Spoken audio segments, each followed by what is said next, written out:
Bien bonjour, je m'appelle Alexis Julien Laferrière, j'ai aujourd'hui 34 ans.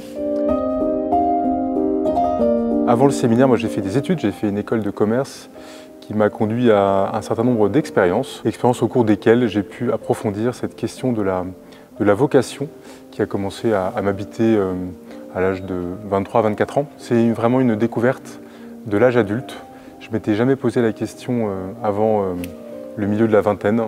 J'ai reçu les sacrements quand j'étais plus jeune, mais disons qu'ils étaient restés, que je les avais mis de côté pendant un certain temps. Et à l'âge adulte, j'ai eu la grâce de faire une belle expérience spirituelle, de découvrir tout simplement que j'étais aimé du Seigneur, que le Seigneur m'avait aimé, qu'il m'avait sauvé, et qu'il avait un projet de joie et de bonheur pour moi. Et ça a en fait considérablement changé ma vie, au point que je me suis posé assez vite la question de devenir prêtre à mon tour. Car l'histoire est assez simple, c'est par des prêtres diocésains que j'ai découvert la joie de l'Évangile. Et je me suis donc demandé si je n'étais pas aussi appelé à faire vivre cela à d'autres, tout simplement. Un moment important fut la maison Saint-Augustin, donc l'année de propédeutique avant le séminaire. Durant les premiers mois, j'étais très hésitant. J'étais arrivé tout feu tout flamme et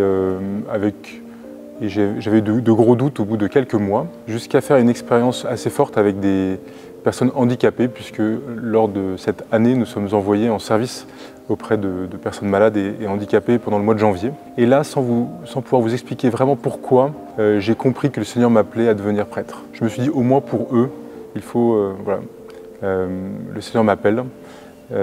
Après cette expérience, j'étais beaucoup plus sûr de moi, mais sans tellement pouvoir vous expliquer pourquoi. Et cette certitude ne m'a jamais tellement quitté.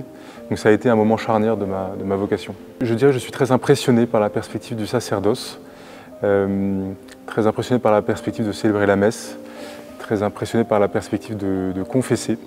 Ministère ô combien délicat d'après l'expérience des amis prêtres et des formateurs qui nous initient à cet exercice. Ce que je demande au Seigneur, c'est l'humilité de pouvoir vivre ce sacerdoce dans la fidélité, dans la simplicité aussi. Voilà quelles sont peut-être ma prière. Mes espérances, je ne sais pas, mais ma prière, en tout cas, elle est là.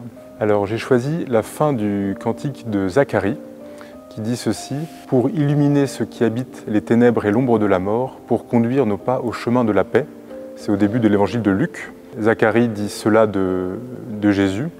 Et j'ai choisi cette phrase car c'est vraiment l'expérience que j'ai faite il y a plusieurs années, au moment de cette conversion adulte, où l'évangile annoncé par des prêtres diocésains a illuminé ma vie qui était certainement un peu dans les ténèbres et l'ombre de la mort, et ma vie qui est entrée dans une grande paix à ce moment-là. Donc je suis le premier bénéficiaire de cette lumière et de cette paix que le Seigneur est venu apporter. Et j'envisage le sacerdoce comme cela, pouvoir apporter la lumière de l'Évangile là où il y a des ténèbres, là où il y a l'ombre de la mort, pour conduire les gens que je rencontrerai sur le chemin de la paix.